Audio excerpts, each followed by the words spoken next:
السلام عليكم ورحمة الله تعالى وبركاته.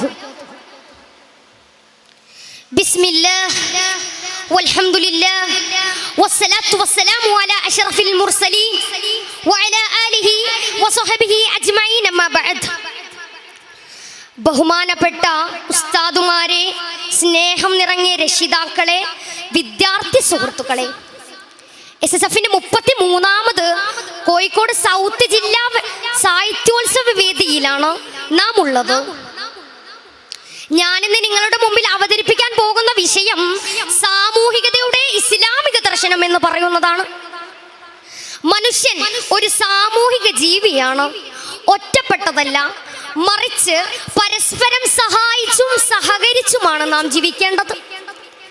ഈ ഒരു സാമൂഹിക ബോധത്തെ കുറിച്ച് ഇസ്ലാം നൽകുന്ന മനോഹരമായ കാഴ്ചപ്പാടുകളെ കുറിച്ചാണ് SSFന്റെ 33ാമത് കോഴിക്കോട് സൗത്ത് ജില്ലാ സാഹിത്യോത്സവ വേദിയിൽ ഞാൻ ഇന്ന് സംസാരിക്കുന്നത്.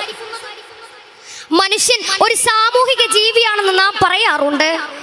എന്നാൽ സാങ്കേതിക വിദ്യയുടെ അതിപ്രസരമുള്ള ആർട്ടിഫിഷ്യൽ ഇന്റലിജൻസും മെച്യൂർ വോയിസും ലോകം ഭരിക്കുന്ന ഈ 21ാം നൂറ്റാണ്ടിൽ മനുഷ്യൻ സോഷ്യൽ മീഡിയ ജീവി മാത്രമായി ചുരുങ്ങിക്കൊണ്ടിരിക്കുന്നു.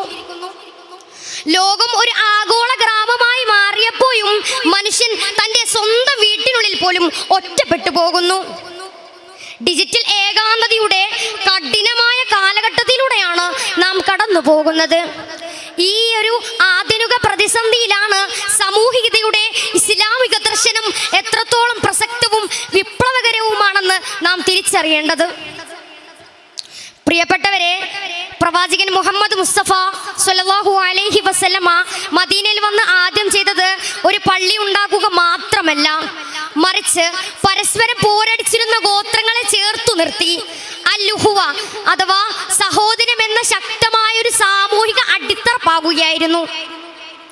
വിശുദ്ധ ഖുർആൻ പ്രഖ്യാപിച്ചു, ഇന്നമൽ മുഅ്മിനൂന ഇഖ്വ, തീർച്ചയായും വിശ്വാസികൾ പരസ്പരം സഹോദരങ്ങളാണ്.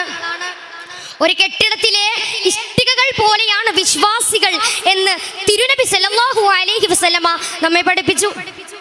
പ്രവാചകൻ പറഞ്ഞു, അൽ മുഅ്മിനൂന ലിൽ മുഅ്മിനീന കൽ ബുനിയാനി യശുദ്ദു ബഅ്ദുഹു ബഅ്ദൻ.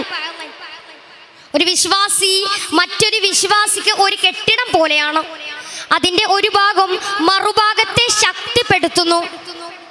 ഒരു ഇഷ്ടികക്ക് കേടുപാട് സംഭവിച്ചാൽ അതിൻ്റെ നിലനിൽപ്പിനെ തന്നെ അത് ബാധിക്കും. ഇന്ന് ലോകത്തിന്റെ ഒരു കോണിൽ ഗസയിലോ മറ്റ് എവിടെയെങ്കിലുമോ ഒരു മനുഷ്യൻ വേദനിക്കുമ്പോൾ ആ വേദന സ്വന്തം ശരീരത്തിലേതുപോലെ ഏറ്റെടുക്കാൻ കഴിയുന്നത് ഈ ആഗോള സാമൂഹിക ബോധം ഉള്ളതുകൊണ്ടാണ്. കൂട്ടുകാരെ, നമ്മുടെ അയൽപ്പക്ക ബന്ധങ്ങൾ വെറും ഹായ് ബൈ മെസ്സേജുകളിൽ ഒതുങ്ങുന്ന കാലമാണിത്. സമൂഹത്തിലെ പാവപ്പെട്ടവരെ സഹായിക്കൽ ഇസ്ലാം നിശ്ചയിച്ച നിർബന്ധ ദാനമാണ് സക്കാത്ത്. സമ്പത്ത് ഒരാളുടെ കയ്യിൽ മാത്രം കുമിഞ്ഞുകൂടാതെ അത് സമൂഹത്തിന്റെ താഴെ തട്ടിലേക്ക് കൂടി എത്തണം എന്ന വലിയ ലക്ഷ്യം ഇതിനുണ്ട്. മനുഷ്യരെല്ലാം ഓരോ മാതാപിതാക്കളുടെ മക്കളാണെന്നും കറുത്തവനാണോ വെളുത്തവനാണോ എന്ന വ്യത്യാസമില്ലെന്നും ഇസ്ലാം പ്രഖ്യാപിക്കുന്നു. ദൈവഭക്തി മാത്രമാണ് ഒരാളുടെ വലുപ്പം അളക്കാനുള്ള മാനദണ്ഡം. ഒരു നല്ല സമൂഹത്തെ കെട്ടിപ്പടുക്കാൻ അള്ളാഹു നമ്മെ അനുഗ്രഹിക്കട്ടെ എന്ന് പറഞ്ഞുകൊണ്ട് ഞാൻ നിർത്തുന്നു. അസ്സലാമു അലൈക്കും വറഹ്മത്തുള്ളാഹി തആല വബറകാതുഹു.